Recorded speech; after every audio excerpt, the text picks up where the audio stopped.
English నేర్చుకునేటప్పుడు చాలా మంది కన్ఫ్యూజ్ అయ్యే టాపిక్ మేక్ అండ్ డూ. ఈ రెండింటికి తెలుగులో దాదాపు చేయడం అనే అర్థం వస్తుంది. కానీ వీటిని ఉపయోగించే సందర్భాలు వేరుగా ఉంటాయి. వీటి మధ్య కొన్ని తేడాలు ఉంటాయి. అవి నేను మీకు చెప్తాను చూడండి. మేక్ మేక్ అంటే ఏదైనా కొత్తగా సృష్టించినప్పుడు, మనం ఏదైనా ఒక వస్తువును తయారు చేసినప్పుడు లేదా ఒక కొత్త ఫలితాన్ని సృష్టించినప్పుడు మేక్ ఉపయోగిస్తాం.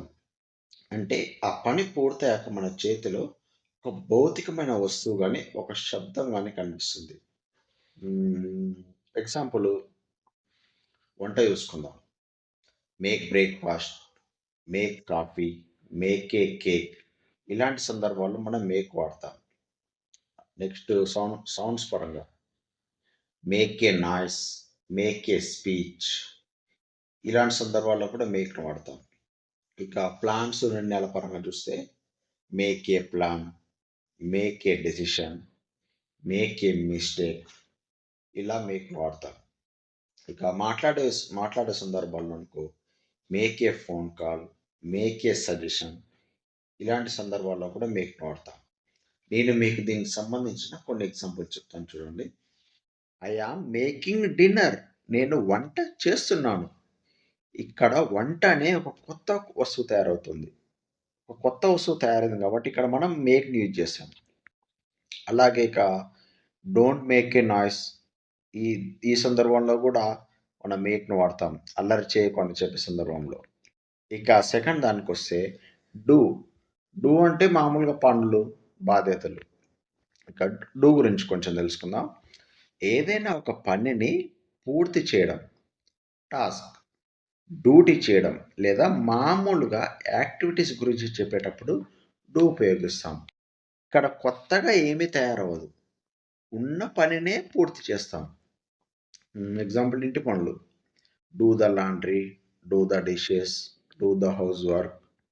చదువు ఆఫీస్ పరంగా అనుకో do homework, do a job, do a business.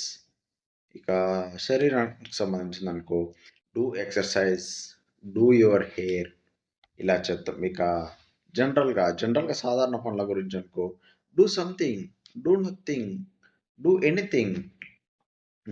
దీనికి కొన్ని ఎగ్జాంపుల్ చెప్తాను. I have to do my homework. నేను నా హోంవర్క్ చేయాలి. హోంవర్క్‌ని నువ్వేం సృష్టించవు. అక్కడ ఉన్నదాన్ని కంప్లీట్ చేస్తావు అంతే. అందుకే ఇక్కడ డూ వాడతాం. And she is doing yoga. ఆమె యోగా చేస్తుంది. ఆమె యోగాని కనిపెట్టలేదు. యోగాని తయారు చేయలేదు ఆమె. ఆల్రెడీ ఉన్న ఆ యోగాని చేస్తుంది అంతే.